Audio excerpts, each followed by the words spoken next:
RSSൻ്റെ ഗുണ്ടാ സംഘങ്ങൾ നാട്ടിലെമ്പാടും അവർക്ക് ഇഷ്ടപ്പെടാത്ത എല്ലാവരെയും ഓരോ ന്യായം പറഞ്ഞുകൊണ്ട് തല്ലിക്കൊല്ലാൻ ശ്രമിക്കുന്നത്. വാളയാറിലെ കൊലപാതക സംഘം ആ പാവം തൊഴിലാളിയെ തല്ലിക്കൊന്നപ്പോൾ ആക്രോശിച്ചത് നീ ബംഗ്ലാദേശിയല്ല എന്നാണ്.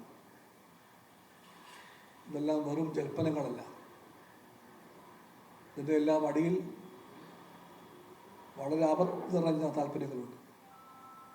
അത് ആപത്കരമാണെന്ന് കമ്മ്യൂണിസ്റ്റ് പാർട്ടി കാണുന്നു. അതുകൊണ്ട് LDF ഗവൺമെൻറ് അത്തരം ശക്തികളോട് ഒരിക്കലും വിട്ടുവീഴ്ച കാണിക്കില്ല. എത്രയും വേഗം കുറ്റക്കാരെല്ലാം ശിക്ഷിക്കപ്പെടും. പ്രതിജ്ഞാബദ്ധമാണ് ഗവൺമെൻറ്റെന്ന് എല്ലാവർക്കും അറിയാം. മുഖ്യമന്ത്രി ആ കാര്യം വ്യക്തമാക്കി കഴിഞ്ഞു. റവന്യൂ മന്ത്രി ഇന്ന് രാവിലെ തൃശ്ശൂരിൽ വെച്ച് ആ കുടുംബത്തെ കണ്ട് ഗവൺമെൻറ്റിൻ്റെ നിലപാട് അറിയിച്ചിട്ടുണ്ട്.